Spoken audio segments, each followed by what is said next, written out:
cœur d'un royaume lointain et enchanteur, là où les montagnes majestueuses semblaient toucher les cieux et les rivières scintillaient comme des rubans d'argent sous le soleil, régnait le roi Alaric. Ce monarque n'était pas seulement connu pour sa sagesse et sa bienveillance, mais aussi pour ses rêves d'une ambition sans bornes. Alaric voulait que son royaume soit une terre de merveilles, où chaque coin recélait des trésors d'architecture et d'ingéniosité. Le roi avait une imagination débordante, et ses aspirations grandioses se traduisaient souvent par des commandes architecturales des plus extravagantes. Pour les réaliser, il s'en remettait à un homme dont le génie n'avait d'égal que son dévouement, l'architecte Lucien.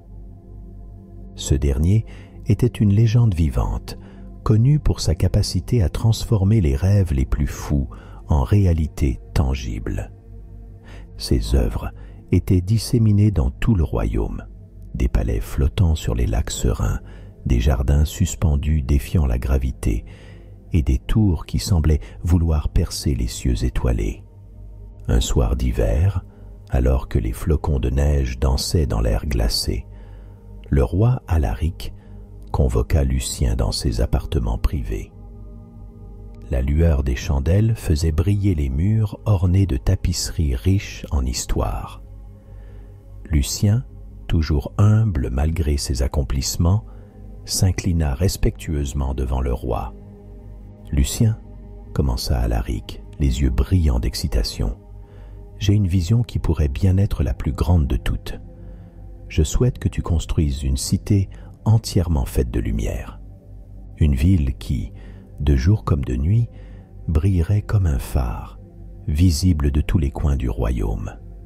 Une cité qui incarnerait l'espoir et la prospérité éternelle. » Lucien resta silencieux un instant, absorbant l'ampleur de cette nouvelle mission. L'idée d'une cité de lumière, aussi audacieuse qu'elle fût, éveilla en lui un mélange de défi et de fascination. Après un moment, il répondit avec un sourire déterminé. « Majesté, je suis honoré par votre confiance. Je mettrai tout mon cœur et mon esprit à la réalisation de ce rêve. » Dès le lendemain, Lucien se plongea dans les préparatifs.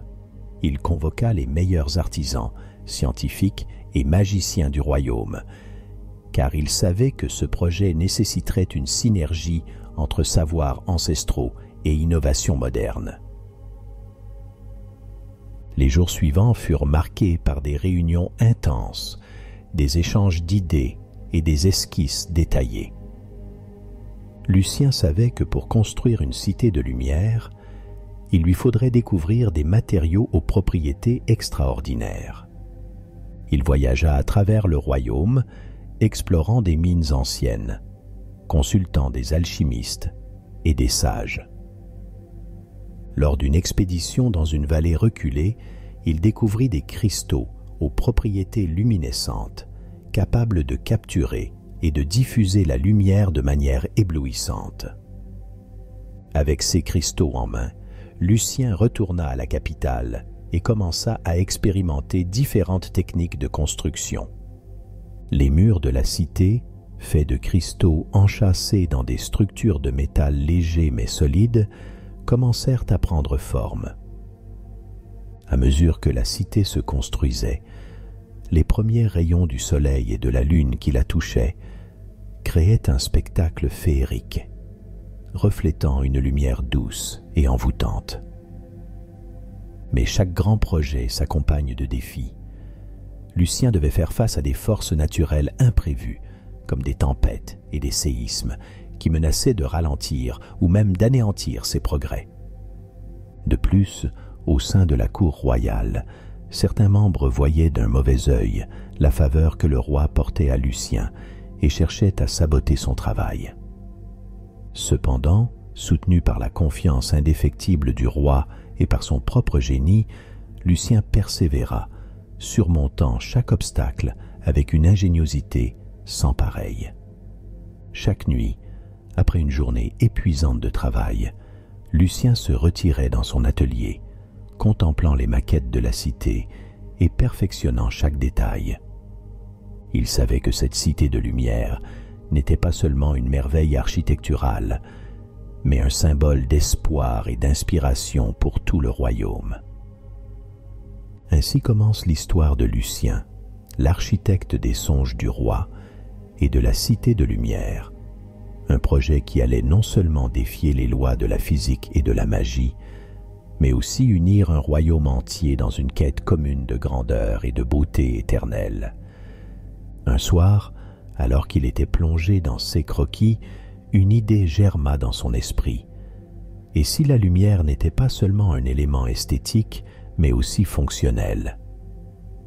Lucien décida de concevoir un système complexe de canaux et de miroirs pour capter et redistribuer la lumière solaire et lunaire à travers la cité.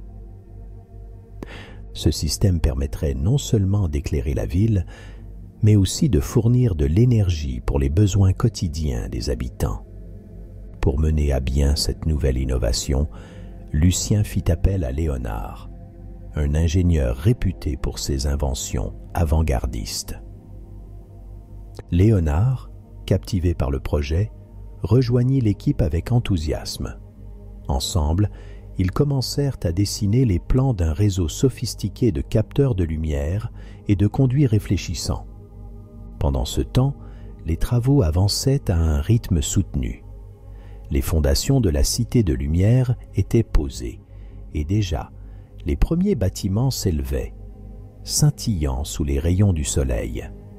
Les artisans travaillaient jour et nuit, inspirés par la vision de Lucien et la perspective de contribuer à une œuvre éternelle. La cité commençait à prendre vie, et les habitants du royaume venaient de loin pour admirer l'avancement des travaux, émerveillés par la beauté et l'ingéniosité de la construction. Cependant, Lucien devait faire face à des défis de plus en plus nombreux. Les forces de la nature semblaient parfois conspirer contre lui. Des tempêtes inattendues déversaient des pluies torrentielles, mettant à l'épreuve la solidité des structures. Mais chaque obstacle était une occasion pour Lucien et son équipe de faire preuve de créativité et de résilience. Ils renforçaient les bâtiments, ajustaient les plans et trouvaient des solutions innovantes pour chaque problème rencontré. Mais ce n'était pas seulement la nature qui mettait à l'épreuve la détermination de Lucien. À la cour, des murmures d'envie et de jalousie se faisaient entendre. Certains nobles, voyant d'un mauvais œil la faveur que le roi accordait à l'architecte, complotaient en secret pour saboter le projet. Ils engagèrent des espions pour infiltrer le chantier et provoquer des accidents, espérant ainsi discréditer Lucien aux yeux du roi. Un soir, alors que Lucien travaillait tard dans son atelier, il entendit un bruit suspect provenant des échafaudages. Il se précipita dehors et découvrit un groupe de saboteurs en train de détériorer les fondations d'un des bâtiments principaux. Avec l'aide de ses fidèles artisans, il parvint à les arrêter et à les livrer à la garde royale. Cet incident renforça sa détermination à réussir, malgré les adversités. Le roi Alaric, informé de la tentative de sabotage, décida d'augmenter la sécurité autour du chantier. Il fit également une déclaration publique, affirmant son soutien indéfectible à Lucien et son projet. « La Cité de Lumière, déclara-t-il, n'est pas seulement le rêve d'un roi, mais celui de tout un peuple. Elle sera le symbole de notre unité et de notre résilience. » Fort de ce soutien royal, Lucien redoubla d'efforts. Il savait que chaque jour le rapprochait un peu plus de la réalisation de ce rêve grandiose. Les bâtiments continuaient de s'élever, et bientôt, la Cité de Lumière commença à prendre la forme d'une ville véritable. Les canaux et les miroirs conçus par Léonard et Lucien fonctionnaient à merveille, redistribuant la lumière à travers la ville de manière spectaculaire. Un matin, alors que les premiers rayons du soleil caressaient la cité, Lucien se tenait au sommet de l'une des tours. Il regardait la lumière jouer sur les façades de cristal, créant un spectacle d'une beauté inouïe. C'était un moment de triomphe, le début de la concrétisation d'un rêve. Mais il savait que le chemin était encore long et semé d'embûches. La cité de lumière devait encore surmonter de nombreux défis avant de pouvoir briller de tout son éclat. La cité de lumière, désormais partiellement érigée, rayonnait déjà d'une lueur qui attirait l'attention de tout le royaume. Les rumeurs de ces merveilles atteignaient les coins les plus reculés et les voyageurs affluaient pour admirer cette construction hors du commun. Pourtant, Lucien savait que chaque étape franchie apportait son lot de nouveaux défis. L'un de ces défis était la gestion de l'approvisionnement en cristaux luminescents, indispensable à la construction. Bien que Lucien en ait découvert une source dans la vallée reculée, l'extraction et le transport de ces précieux matériaux étaient compliqués. Il organisa une expédition dirigée par son fidèle ami et assistant, André, pour sécuriser et accélérer le processus d'extraction. Pendant ce temps, les intrigues à la cour s'intensifiaient. Les nobles jaloux, voyant que leur tentative de sabotage avait échoué, ourdissaient de nouveaux complots. Ils commencèrent à semer la discorde parmi les artisans, offrant des pots de vin et des promesses de richesse pour les inciter à ralentir les travaux ou à saboter subtilement les constructions. La méfiance et la suspicion commençaient à s'infiltrer dans le cœur de l'équipe de Lucien. Un jour, alors que Lucien supervisait les travaux sur un bâtiment clé, un incident survint. Un échafaudage pourtant solidement ancré s'effondra soudainement, blessant plusieurs ouvriers. Lucien se précipita pour aider les blessés et découvrir la cause de l'accident. En inspectant les débris, il trouva des indices laissant penser à une manipulation malveillante. La sécurité du chantier devenait une préoccupation majeure. Lucien décida alors de renforcer la surveillance et la sécurité. Il engagea une équipe de gardes loyaux pour protéger les matériaux et les ouvriers. Et il instaura un système de vérification rigoureux pour chaque étape du travail. Mais il comprenait aussi que la confiance devait être rétablie parmi ses artisans. Il les rassembla un soir autour d'un feu de camp improvisé et leur parla du rêve commun qu'ils partageaient. « Nous ne construisons pas seulement une cité, dit-il, sa voix résonnant dans le silence de la nuit. Nous bâtissons un symbole d'unité, de résilience et de beauté. Chacun de vous joue un rôle crucial dans cette grande aventure. Ensemble, nous pouvons surmonter tous les obstacles. » Les artisans, touchés par les paroles de Lucien, retrouvèrent leur motivation et leur détermination. La solidarité et l'esprit d'équipe se renforcèrent, et les travaux reprirent avec un nouvel élan. Lucien savait que les conspirations ne disparaîtraient pas facilement, mais il était prêt à affronter tous les défis pour réaliser la vision du roi Alaric. Au même moment, le roi lui-même faisait face à des pressions croissantes. Certains conseillers lui suggéraient d'abandonner le projet, le qualifiant de trop coûteux et dangereux. Mais Alaric, fidèle à sa vision et à son architecte, resta inébranlable. Il déclara publiquement que la cité de lumière serait achevée, quels que soient les obstacles. Les jours passaient et la cité continuait de grandir.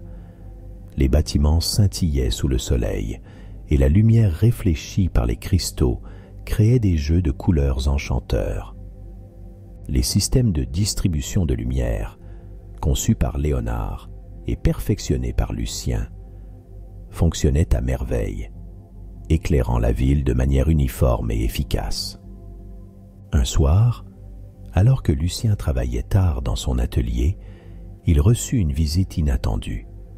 C'était une femme mystérieuse, vêtue d'une cape sombre, qui se présenta comme Éléonore, une mage experte en énergie lumineuse. Elle avait entendu parler du projet et voulait offrir son aide. « Votre cité est magnifique, dit-elle d'une voix douce mais assurée. Mais je sens que vous pourriez aller encore plus loin. La lumière que vous manipulez peut être bien plus puissante et bénéfique. Je peux vous montrer comment canaliser et amplifier cette énergie pour en faire une source de guérison et de bien-être pour tous les habitants. » Intrigué et curieux, Lucien accepta l'offre d'Éléonore. Ensemble, ils commencèrent à explorer de nouvelles voies pour utiliser la lumière de manière innovante. Les cristaux luminescents, sous l'influence des enchantements d'Éléonore, prirent des propriétés encore plus spectaculaires. Ils pouvaient désormais non seulement éclairer la cité, mais aussi purifier l'air et l'eau, et même renforcer la santé et la vitalité des habitants.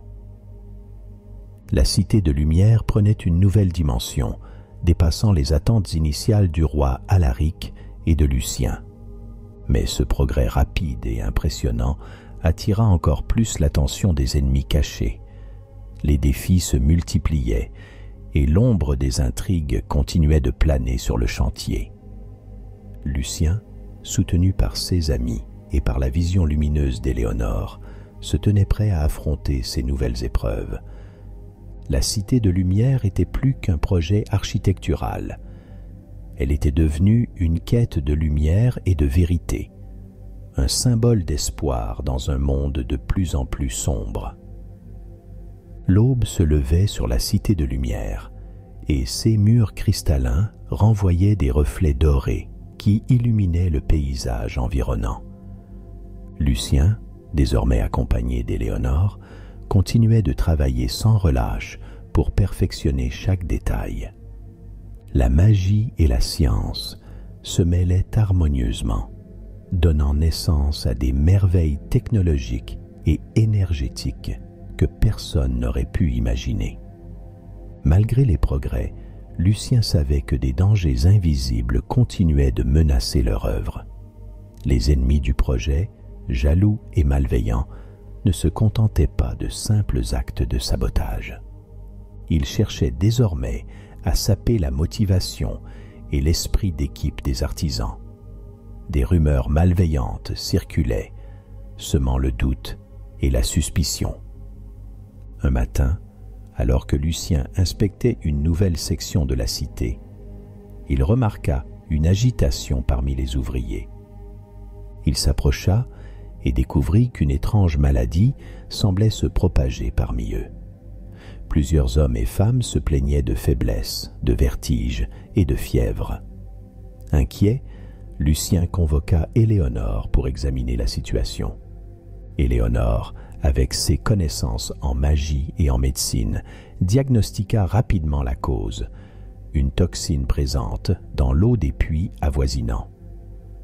Quelqu'un avait délibérément empoisonné les sources d'eau pour affaiblir les travailleurs et ralentir les travaux. Lucien, furieux mais déterminé, décida d'agir immédiatement. Avec l'aide d'Éléonore et de Léonard, il mit en place un système de purification de l'eau utilisant les cristaux luminescents. Ces derniers, chargés d'énergie magique, purifiaient l'eau et éliminaient les toxines. En quelques jours, la santé des artisans s'améliora considérablement et le moral remonta. Mais Lucien savait que les ennemis étaient toujours là, prêts à frapper à nouveau.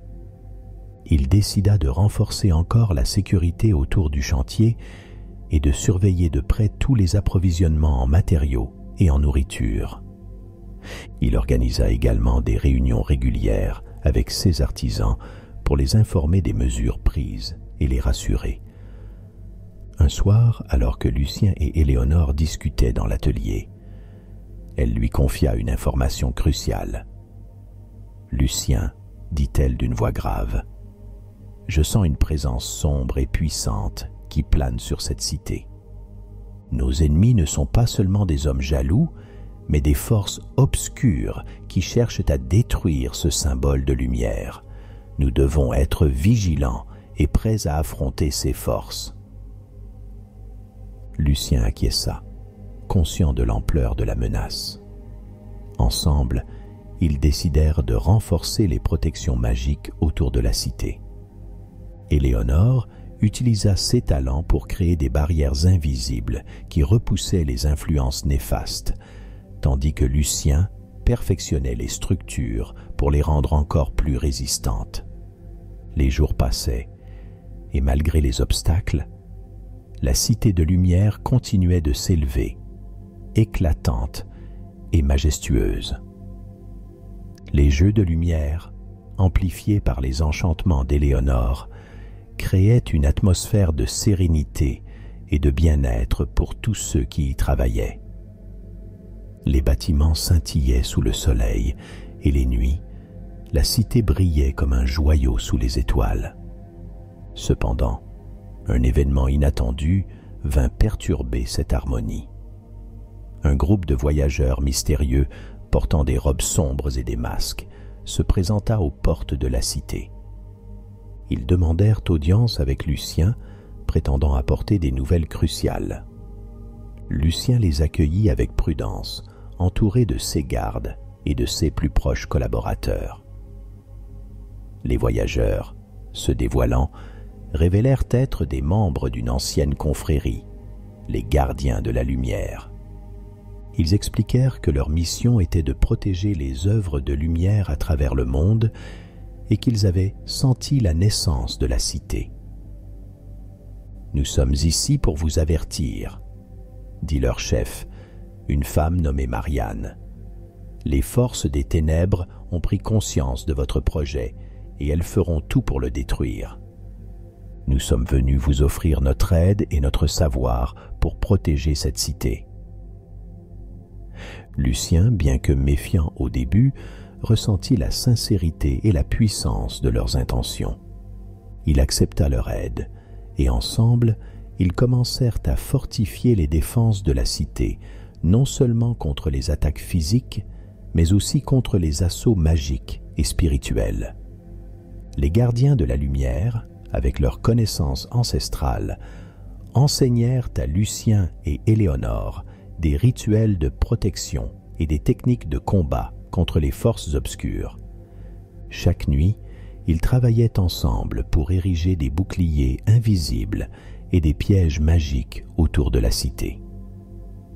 Malgré les menaces, l'esprit de Lucien ne faiblissait pas. Il savait que la cité de lumière était plus qu'un simple projet architectural. Elle représentait une bataille entre l'ombre et la lumière, une quête de justice et de beauté dans un monde parfois sombre et cruel. Et avec chaque pierre posée, chaque cristal placé, ils sentaient leur victoire se rapprocher. Ainsi, la cité de lumière, forgée par le génie de Lucien, la magie d'Éléonore et la sagesse des gardiens, continuait de grandir, défiant les ténèbres qui cherchaient à l'anéantir. L'avenir restait incertain, mais Lucien, soutenu par ses alliés et par sa propre détermination, était prêt à affronter tous les défis pour voir briller la lumière de l'espoir. Les travaux sur la cité de lumière progressaient à un rythme effréné, et chaque jour apportait son lot de nouvelles découvertes et de défis surmontés. Mais Lucien savait que pour réellement protéger la cité des forces obscures, il devait en apprendre davantage sur leur nature et leurs intentions. Il décida donc de se plonger dans les archives anciennes du royaume, à la recherche de tout indice pouvant éclairer leur combat. Accompagné de Marianne, la chef des gardiens de la lumière, Lucien se rendit dans la bibliothèque royale, une vaste salle aux murs couverts de livres poussiéreux et de parchemins anciens. Le roi Alaric avait donné son autorisation et son soutien, conscient de l'importance de cette quête.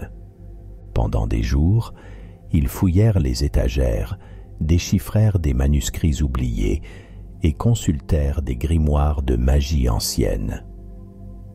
Marianne, avec ses connaissances approfondies, était capable de traduire des langues anciennes et de comprendre des sorts oubliés. Ensemble, ils découvrirent des fragments d'une histoire cachée, une légende vieille de plusieurs siècles. ils apprirent que la Cité de Lumière n'était pas une idée nouvelle, mais la renaissance d'un rêve ancien. Il y avait bien longtemps, un autre roi visionnaire avait tenté de construire une cité similaire, un bastion de lumière contre les ténèbres. Cependant, ce projet avait été détruit par les forces obscures avant d'être achevé. Les archives parlaient d'une bataille épique entre les défenseurs de la lumière et les serviteurs des ténèbres. Une guerre qui avait coûté la vie à de nombreux innocents et qui avait plongé le royaume dans des siècles de chaos.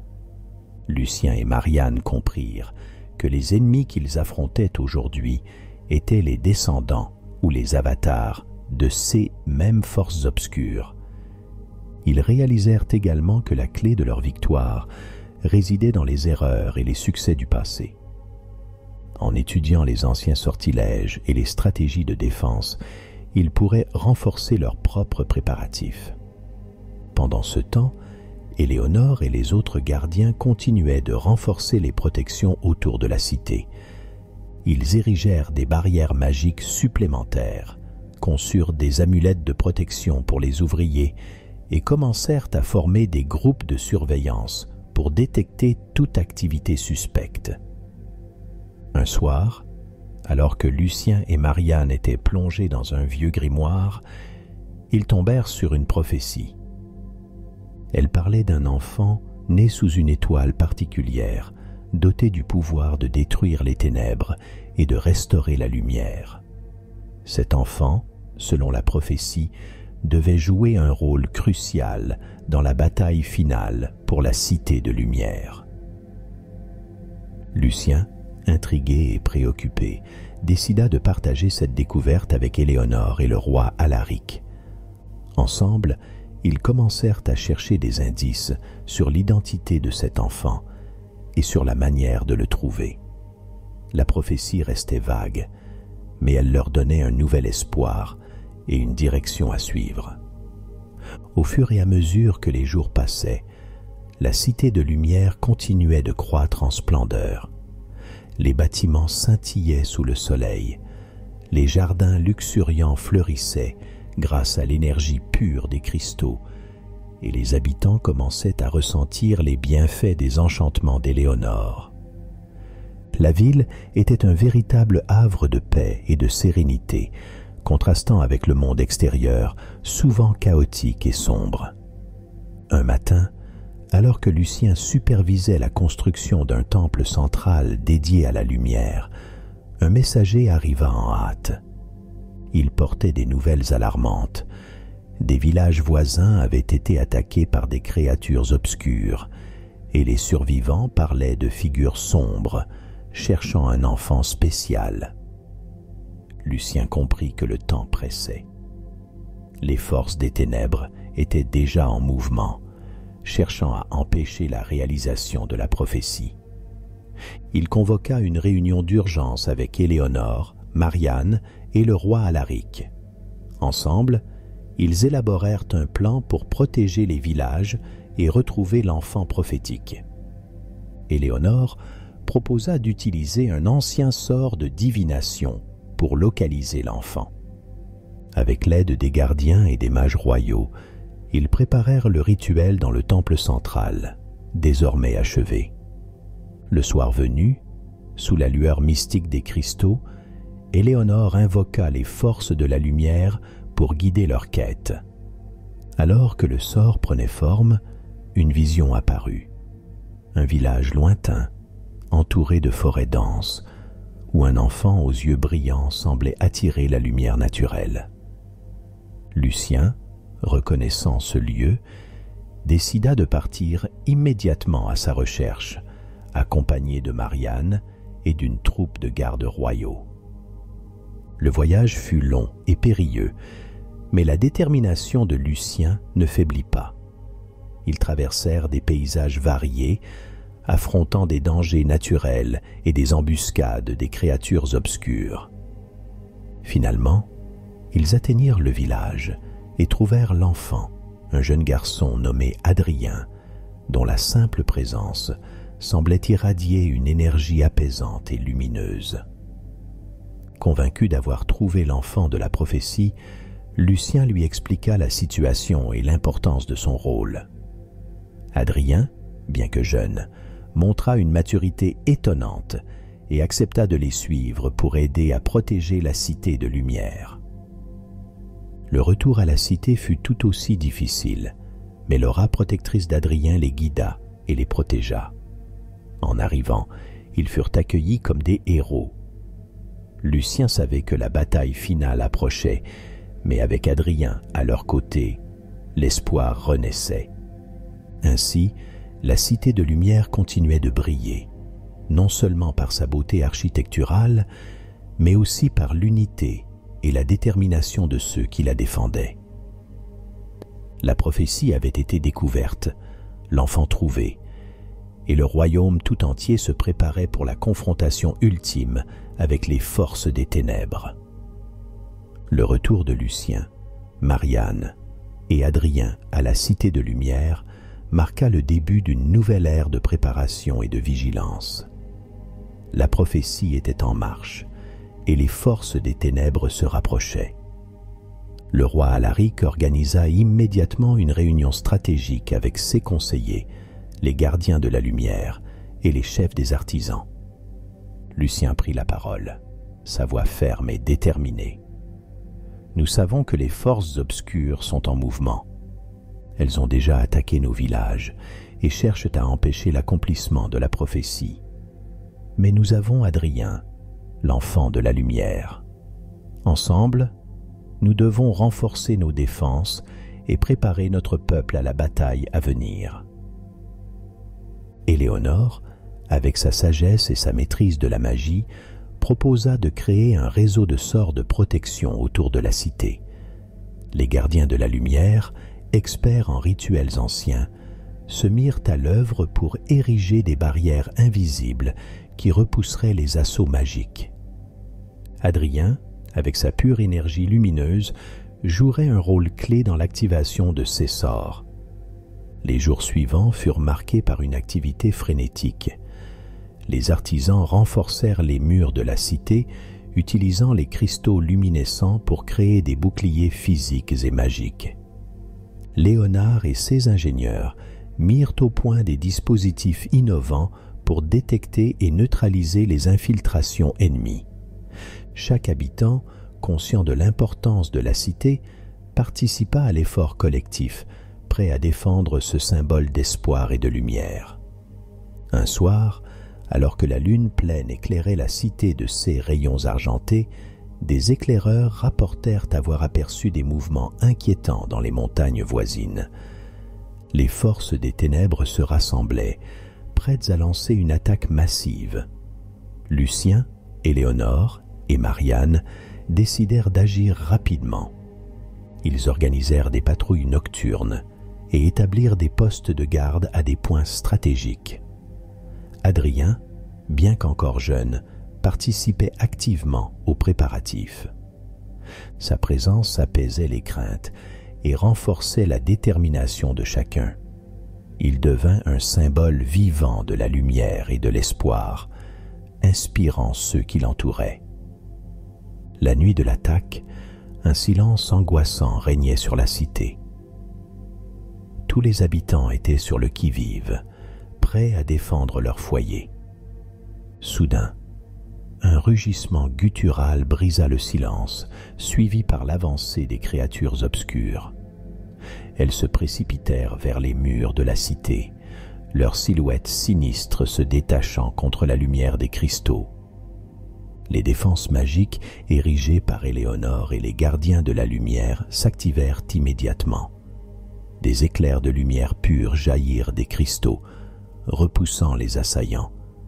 Les artisans et les gardes, armés d'armes imprégnées de magie, combattirent avec courage et détermination. Lucien, en première ligne, coordonnait les efforts, inspirant ses troupes par son exemple. Adrien, au centre de la cité, émanait une aura lumineuse qui renforçait les sorts de protection. Les créatures des ténèbres, bien que puissantes, semblaient affaiblies par sa présence.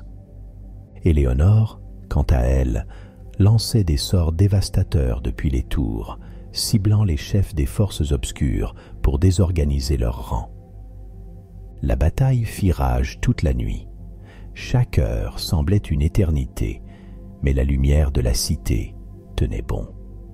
Les forces des ténèbres, bien que nombreuses et féroces, ne parvenaient pas à percer les défenses. À l'aube, les premiers rayons du soleil percèrent l'horizon et les créatures obscures, affaiblies par la lumière du jour, commencèrent à se replier.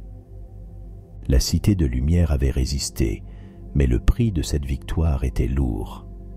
De nombreux artisans et gardes avaient perdu la vie, et les blessures étaient nombreuses.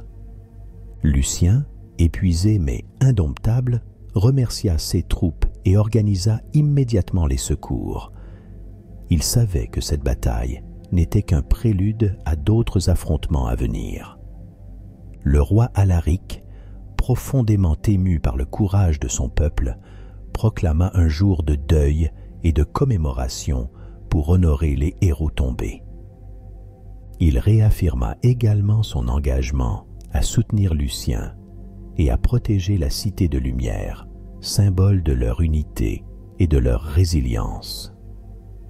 Adrien, malgré sa jeunesse, comprenait le poids de la responsabilité qui pesait sur ses épaules. Avec l'aide de Lucien, Éléonore et Marianne, il continua à développer ses pouvoirs, déterminé à jouer son rôle dans la lutte contre les ténèbres. Les jours suivants furent consacrés à la reconstruction et au renforcement des défenses. Les habitants, bien que meurtris, retrouvaient peu à peu espoir. La cité de lumière brillait plus fort que jamais, non seulement par ses structures scintillantes, mais aussi par l'esprit indomptable de ceux qui la défendaient. Lucien savait que la route serait longue et semée d'embûches, mais avec ses alliés à ses côtés, il était prêt à affronter tous les défis. La prophétie était en marche, et chaque jour les rapprochait un peu plus de la victoire finale sur les ténèbres. La cité de lumière, bastion d'espoir et de beauté, continuerait de briller, guidant le royaume vers un avenir lumineux. Les semaines qui suivirent la grande bataille furent marquées par une activité intense dans la cité de lumière. Tandis que les artisans travaillaient sans relâche pour réparer les dommages et renforcer les défenses, Lucien, Éléonore, Adrien et Marianne savaient que le véritable défi était encore à venir. Ils devaient découvrir tous les secrets de la prophétie pour se préparer à la confrontation finale avec les forces des ténèbres.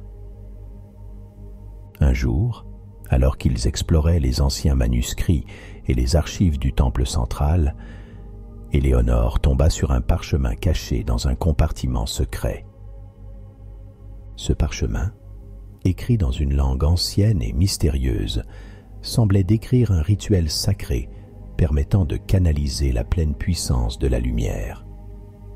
Lucien, intrigué par cette découverte, demanda à Éléonore de le traduire et de comprendre ses implications. « Ce parchemin parle d'un ancien temple de lumière », expliqua Éléonore, après avoir passé des heures à déchiffrer le texte. « Ce temple, situé dans une vallée secrète, renferme une source d'énergie pure qui pourrait nous donner l'avantage nécessaire pour vaincre les ténèbres. Cependant, le chemin vers ce temple est dangereux et gardé par des énigmes et des épreuves. » Lucien, voyant une lueur d'espoir dans cette découverte, décida de partir en expédition pour trouver ce temple. Il réunit une équipe composée d'Éléonore, Adrien, Marianne et quelques gardes loyaux pour les accompagner dans cette quête périlleuse. Le roi Alaric, bien que préoccupé par leur sécurité, leur donna sa bénédiction, conscient de l'importance de cette mission. Le voyage vers la vallée secrète fut long et ardu. Ils traversèrent des montagnes escarpées, des forêts denses et des rivières tumultueuses, affrontant des créatures sauvages et des pièges naturels. Adrien, grâce à sa connexion particulière avec la lumière, parvenait à guider le groupe à travers les passages les plus dangereux, utilisant sa lueur intérieure pour éclairer leur chemin. Après plusieurs jours de marche, ils arrivèrent enfin à l'entrée de la vallée. Devant eux se dressait une immense porte de pierre ornée de symboles anciens. Éléonore, avec l'aide de Marianne, commença à déchiffrer les inscriptions. Elle parlait d'épreuves qui testeraient leur courage, leur sagesse et leur pureté de cœur. La première épreuve les conduisit à travers un labyrinthe de miroirs. Chaque réflexion semblait les tromper, créant des illusions et des mirages. Mais Adrien, avec son pouvoir de lumière, parvint à discerner les vraies routes des fausses, guidant le groupe hors du labyrinthe. La deuxième épreuve les confronta à des visions de leurs peurs les plus profondes. Lucien revit la destruction de la première cité de lumière. Éléonore fut confrontée à l'échec de ses sorts, et Marianne vit la dévastation de son ordre. Mais, en se soutenant mutuellement et en se rappelant de leur mission, ils surmontèrent leurs peurs et continuèrent leur chemin. La dernière épreuve les conduisit à un pont suspendu au-dessus d'un gouffre sans fond. Le pont, fragile et instable, semblait sur le point de s'effondrer. Chacun traversa avec précaution, mais c'est Adrien, avec sa lumière éclatante, qui renforça le pont de ses rayons, leur permettant de passer en toute sécurité. Enfin, ils atteignirent le temple de lumière, une structure magnifique faite de cristaux scintillants et de marbre blanc. À l'intérieur, ils découvrirent une grande salle centrale où une source de lumière pure brillait avec une intensité incroyable. Éléonore s'approcha et commença à réciter les incantations décrites dans le parchemin. La lumière de la source sembla répondre à ces mots, devenant de plus en plus brillante jusqu'à envelopper tout le groupe. Lucien, Adrien et Marianne ressentirent une énergie nouvelle couler en eux, une force renouvelée qui semblait les fortifier de l'intérieur. La lumière les liait tous, renforçant leur détermination et leur unité. Alors qu'ils se préparaient à quitter le temple, une voix éthérée résonna dans la salle. « Vous avez prouvé votre valeur et votre pureté. La lumière est désormais vôtre. Utilisez-la avec sagesse et courage pour vaincre les ténèbres. » De retour à la cité de lumière, Lucien et ses compagnons furent accueillis en héros.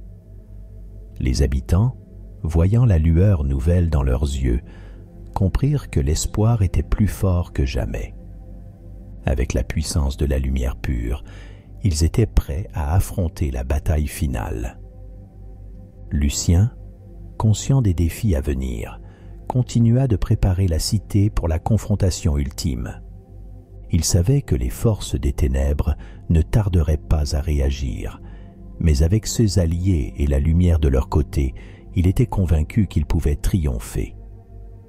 Ainsi, la cité de lumière continuait de briller, non seulement par ses structures éclatantes, mais aussi par l'esprit indomptable de ceux qui la défendaient. La bataille finale approchait, mais Lucien et ses compagnons étaient prêts à affronter les ténèbres avec une détermination renouvelée et une force inébranlable. La cité de lumière brillait avec une intensité sans précédent. Les préparatifs pour la bataille finale étaient terminés, et chaque coin de la ville scintillait d'énergie pure. Lucien, Éléonore, Adrien, Marianne et tous les habitants savaient que le moment décisif approchait. Les forces des ténèbres se rassemblaient pour une dernière attaque, déterminées à détruire ce symbole d'espoir et de beauté. La nuit tombait lentement, et un silence angoissant s'installait sur la cité. Les gardes, armés et prêts, se tenaient sur les remparts, surveillant les mouvements dans l'obscurité. Les gardiens de la lumière, dispersés à travers la ville, récitaient des incantations protectrices, renforçant les boucliers magiques érigés autour de la cité. Lucien, Éléonore, Adrien et Marianne se tenaient au sommet de la tour centrale, observant l'horizon. Leur cœur battait à l'unisson, empli de détermination et de courage. Soudain, une vague d'ombre se matérialisa à l'orée de la forêt, avançant inexorablement vers la cité. La première attaque fut brutale. Des créatures sombres, aux formes indéfinissables, se précipitèrent vers les murs, leurs hurlements résonnant dans la nuit. Les défenses magiques s'activèrent, émettant des éclairs de lumière pure qui repoussaient les assaillants. Les gardes, armés de lames imprégnées de lumière, combattaient avec vaillance, chaque coup dispersant les ombres. Adrien, au centre de la cité, émanait une lumière éclatante, amplifiant les sorts de protection et renforçant les esprits des défenseurs. Éléonore lançait des sorts dévastateurs depuis la tour, ciblant les chefs des forces obscures. Marianne, quant à elle, menait une troupe de gardiens, affrontant les créatures avec une précision et une férocité inégalées. Lucien, en première ligne, coordonnait les efforts avec une stratégie impeccable. Il savait que la clé de leur victoire résidait dans l'unité et la lumière qu'ils partageaient. Chaque coup porté contre les ténèbres était une preuve de leur détermination à protéger la cité et ce qu'elle représentait. Alors que la bataille faisait rage, une silhouette sombre et imposante émergea de l'obscurité. C'était le chef des forces des ténèbres, un être de pure malveillance et de puissance. Ses yeux brillaient d'une lumière froide et menaçante. D'un geste de la main, il envoya une vague d'énergie noire vers les remparts, brisant les défenses magiques et projetant les gardes au sol. Lucien comprit que c'était le moment décisif. Il se tourna vers Adrien, Éléonore et Marianne, et ensemble, ils formèrent un cercle, canalisant la lumière pure de la cité. Adrien, au centre, concentra toute son énergie, émettant une lumière si intense qu'elle repoussa l'obscurité environnante. La confrontation entre la lumière et les ténèbres atteignit son paroxysme. Le chef des forces obscures lança une attaque dévastatrice, mais Lucien, Éléonore et Marianne, unis par leur volonté et leur détermination, parvinrent à créer un bouclier de lumière pure. L'attaque se heurta au bouclier, créant une explosion d'énergie qui illumina la nuit.